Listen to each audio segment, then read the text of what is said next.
As Mark Twain said, the death of retail is greatly over-exaggerated. We are here live at ICSC 2025 in Las Vegas. This is where all the deal makers come together for the biggest names in retail and commercial real estate. If you thought about brick and mortar retail a couple of years ago, a lot of people were saying it's over. Life has changed. It's not the way it feels on the floor today. What are you seeing? Well, I thought those people were idiots, candidly. And what I would say now is physical retail is more important than ever. People like to point at the negative, right? They say Big Lots went bankrupt, Joann's went bankrupt, but that's a microcosm of what's happening in the industry. Brick and mortar is very much alive. I mean, we're seeing a tremendous amount of action all over the East Coast. During COVID, that was kind of delivery services were blowing up.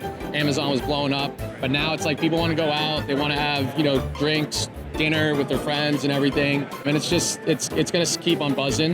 And I think things are changing. And where do you see the balance between supply and demand right now? Well, I think because there hasn't been a lot of development over the years, the demand is very aggressive and the supply is limited, especially on the better stuff. It's really a retail renaissance, I think.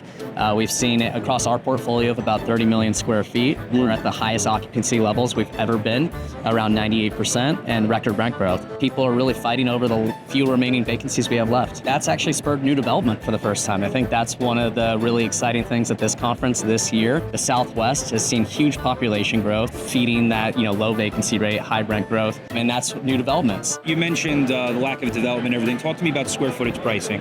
Has it been going up, down? Where do you see it going? In most markets, you're seeing owners being able to continue to push rents. Lack of opportunity, you're almost at probably the best level of vacancy/occupancy that we've been in the history. So there's just not a lot of space available. What is available may not be actually viable. Good space, whether it's net lease, multi-tenant, anchored or unanchored, is giving landlords the ability to continue to push rents. You're seeing it nationally. I think things are finally getting shaken loose. People are getting comfortable with the financial markets. Acquisition and development opportunities are going to be robust this year. I think the big challenge today, this is a today thing, is the word uncertainty no one likes. And so right now we're dealing with some uncertainty around tariffs. I think as soon as that uncertainty goes away, there'll be a calmness in the market that happens, and I think we'll be roaring again.